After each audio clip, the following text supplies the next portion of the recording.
Aujourd'hui, je vais vous parler d'un coup de cœur et c'est pas tous les jours qu'on prend une BD en main et qu'on se dit celle-là va me plaire et qu'à la fin elle vous plaît, parce que des BD que je feuillette en rayon, j'en prends beaucoup et que je commence à lire et au bout de 10 pages elle me tombe des mains, je me dis mais pourquoi j'ai dépensé 15 € là-dedans, je me dis tout le temps what the fuck. Et bien là j'ai eu une belle surprise.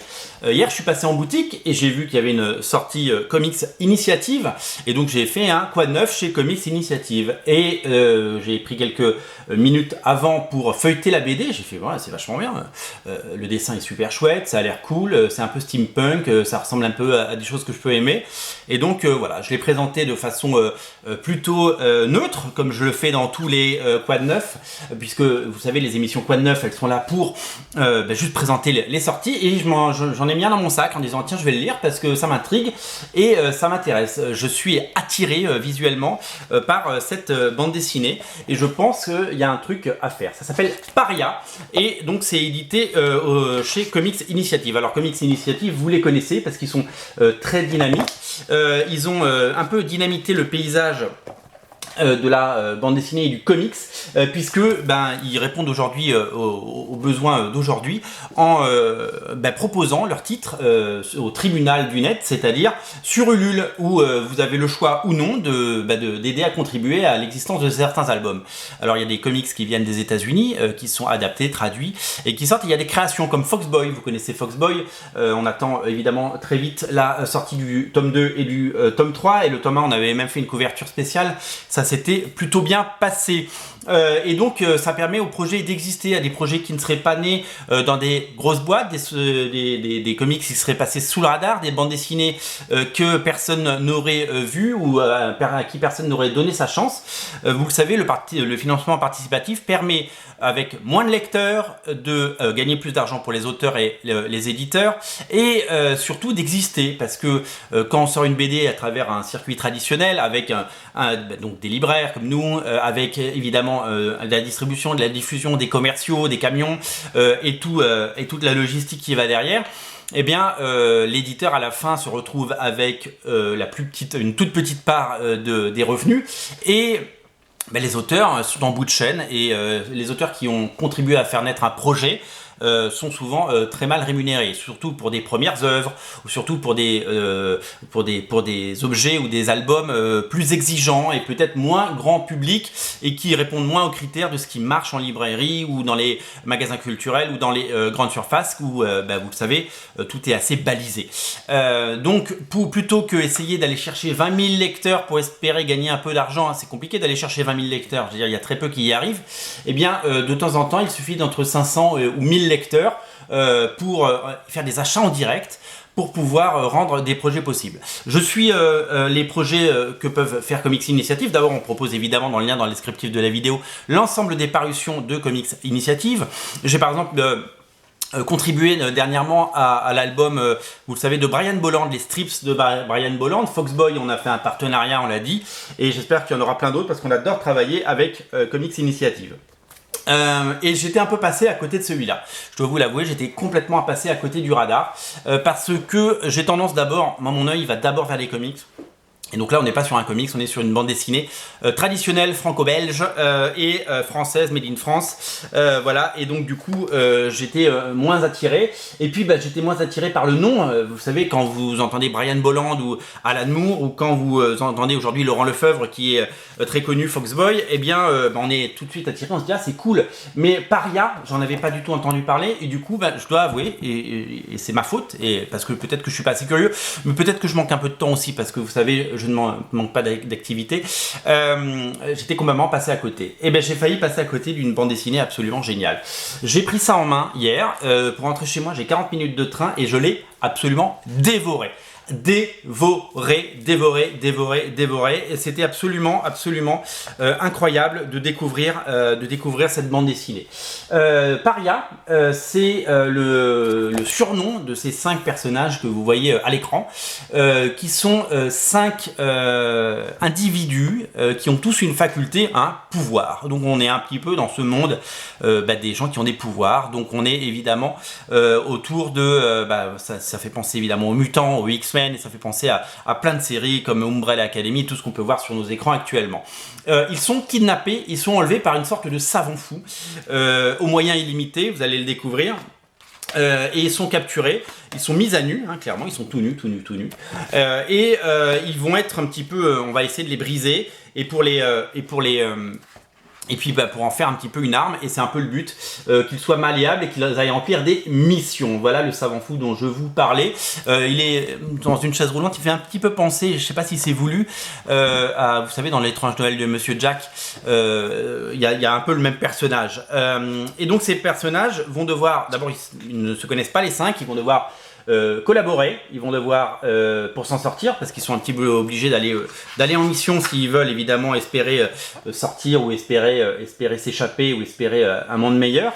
Et donc ce savant fou, il va se créer une espèce d'armée, de mini-armée avec ses 5 super héros, hein, ce sont des super héros, et il va même les déguiser puisqu'il va leur trouver des costumes, et il va en faire ses hommes de main pour une mission tenue secrète jusqu'à la fin, et ça va donner les parias, ça va donner ces personnages. Alors vous l'avez compris, l'univers graphique il est steampunk, mais on n'est pas sur du steampunk à la Lady Mechanica par exemple. Moi j'adore Lady Mechanica, vous le savez, et je dis pas ça parce que je touche un peu d'argent sur chaque BD vendu. Je dis simplement que j'adore le steampunk parce que graphiquement c'est génial. Mais le steampunk, comme c'est dit dans cette introduction brillamment écrite, le steampunk c'est souvent nul. Je cherche depuis des années d'autres BD. Alors moi j'aime Lady Mechanica essentiellement pour son univers, ses qualités graphiques, c'est flamboyant, les dessins de Benitez et tous les artistes qui travaillent avec lui sur la série, c'est flamboyant, je trouve que c'est rayonnant, c'est lumineux et c'est absolument génial. Je suis fasciné par chaque page et je suis vraiment amoureux du travail de Benitez et de toutes ses équipes. J'ai hâte de lire la prochaine série de Lady Mechanica. Mais en dehors de Lady Mechanica, je ne trouve rien. Je trouve soit des trucs français prétentieux, pompeux, je trouve des choses qui ne me plaisent pas, je trouve que souvent le steampunk ça peut être magnifique, mais ça peut être ringard aussi, parce que si c'est mal fait, il y a des... j'étais, vous savez, je suis allé à Saragosse il y a un mois, et il y avait des publicités pour un festival steampunk dans les bus et un peu partout, et il y avait des affiches où les gens étaient habillés en steampunk, mais on avait vraiment l'impression qu'ils avaient acheté leur costume chez Nose, quoi. Enfin, je veux dire, c'était affreux, quoi. C'était hideux, et ça peut être hyper ringard, et ça peut ressembler à un mauvais porno de très vite, le steampunk, et il faut que ce soit joli. Et ben là, c'est du bon steampunk, parce que le sujet n'est pas le steampunk. Le steampunk, c'est juste l'univers. Le steampunk, c'est juste le background. Donc il y a un peu de costume, un peu de décor, et du coup, c'est un peu chouette, parce que on se retrouve dans un truc où il y a des vis et des boulons, où il y a des écrous, et dans un univers assez mécanique finalement. Voilà, et moi j'aime vraiment beaucoup. C'est vraiment très bon. Alors, ce comics, il m'a fait penser à des auteurs, il m'a fait penser à des séries déjà existantes, mais en mieux. C'est-à-dire que cette série, elle surpasse et elle sublime des choses qu'on a pu voir par ailleurs, auxquelles j'avais accroché ou moins accroché. Par exemple, tout le monde parle d'Umbrella Academy depuis quelques temps, hein, le succès de la série sur Netflix, la 3e saison qui arrive, le comics évidemment. Umbrella Academy, moi j'aime bien, mais voilà. Umbrella Academy, ça surclasse Umbrella Academy. Tout comme ça surclasse, vous vous souvenez de cette bande dessinée dont on avait beaucoup entendu parler, La Brigade Chimérique, qui avait des qualités, hein, certes, mais je trouve qu'on est au-dessus. Donc si vous avez aimé ces BD, vous allez adorer Paria, parce que c'est vraiment génial. Alors je vais vous parler un tout petit peu des auteurs. Le scénariste c'est Tony Emerio. Tony Emerio, il a fait plein de choses et c'est quelqu'un qui a du talent. Vous le connaissez peut-être pour ses BD parodiques très drôles, Sticky Pants. Sticky Pants qui étaient des parodies très coquines des personnages de la culture populaire, notamment des comics, avec beaucoup de sexe. Hein. Ouais, c'était sexy. Et c'est quelqu'un qui écrit très bien. Et c'est la particularité de cette bande dessinée, c'est que c'est hyper bien écrit. On dirait que chaque dialogue a été vraiment pensé, a été vraiment pour aller droit au but. On n'a pas des pavés de texte insurmontables pour poser un univers. On n'est pas dans Black et Mortimer, quoi. On est vraiment dans la souplesse, on est dans la finesse, et on est dans quelque chose d'étonnant. Et au dessin, c'est quelqu'un que je connaissais pas du tout. Alors excusez-moi, monsieur Boris Bezelin, je ne connaissais pas du tout Boris Bezelin, et je suis en train de le découvrir, et je vais aller je vais sauter sur ses autres créations, notamment Peter Dillon, que j'ai déjà vu les couvertures de Peter Dillon, hein. Je suis allé faire mes recherches évidemment, et je me suis dit mais oui, mais en fait je connais cet artiste parce que je ne pouvais pas mettre de nom dessus. Il dessine super bien, il y a un petit côté, dans son trait, dans son dessin. Ouais, il y a un côté, ça ressemble un petit peu quelque part à Gabriel Ba, Fabio Moon, vous savez, ces auteurs qui ont travaillé donc sur Umbrella Academy. Il y a un petit côté Mike Mignola, et ça c'est pas pour nous déplaire, le côté Mike Mignola, c'est excellent et c'est fabuleux parce qu'on sent qu'il y a une vraie, synergie, il y a un vrai amour pour ce type de dessin là-dedans. Ça me fait aussi un peu penser à un dessinateur qui s'appelle Goran Parlov, notamment quand je suis allé voir les pages de Peter Dillon, puisque le dessinateur de Starlight, vous savez, de Mark Millar, espèce de ligne claire à la Moebius, assez pure et assez étonnante. C'est vraiment un dessinateur que j'ai découvert et que je vais aller creuser parce que ça me plaît vraiment beaucoup. Voilà. Donc ça c'est vraiment étonnant. Alors la bande dessinée c'est un beau volume, il y a 2 épisodes format comics en fait que vous allez découvrir, donc il y a une 50aine de pages de bande dessinée je crois, il y a plein de petits interludes avec des coupures de presse comme ça se fait beaucoup ça. Alors moi j'ai la façon dont je lis ça, moi quand je lis une BD j'ai besoin de lire la BD, je peux pas m'arrêter, lire une coupure de presse et lire un petit pavé de texte parce que ça me coupe dans ma lecture. Donc moi la façon dont je lis c'est que je lis d'abord la bande dessinée et que après je reviens voilà, il y a des fausses pubs d'époque, des choses comme ça.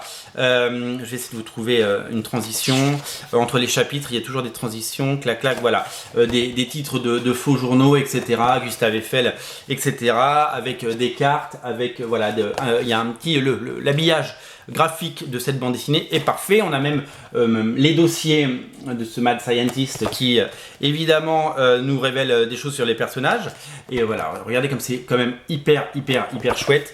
Je trouve que c'est vraiment étonnant et à la fin on a un énorme cahier bonus avec les plans des véhicules. Il y a un travail de dingue qui a été fait.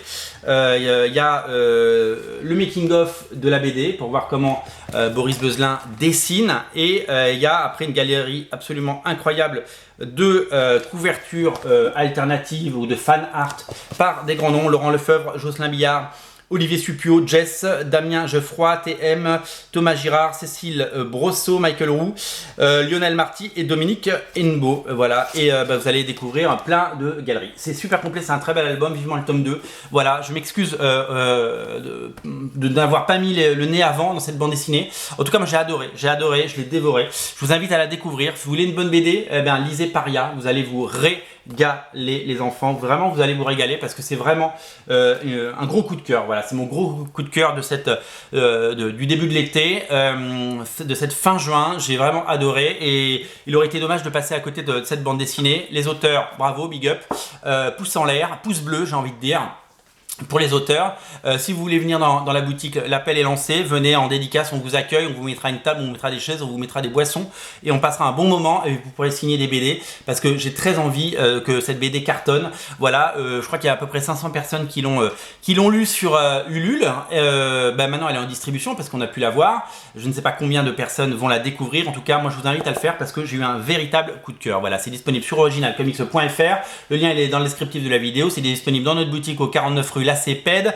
Le lien est dans le descriptif. La boutique elle est là où elle est. Quartier Mouffetard. Passez nous voir et on sera ravis de vous dire à quel point on a aimé cette BD. Elle est vraiment étonnante, elle est vraiment délicieuse. Voilà, j'en ai fait 14 minutes. Je pensais pas, mais en tout cas ça vient du cœur. Et quand ça vient du cœur, eh bien ça vient pas d'ailleurs. Voilà, c'est disponible sur originalcomics.fr. Craquez pour Paria et merci pour cette bonne BD. Vivement la suite. Salut.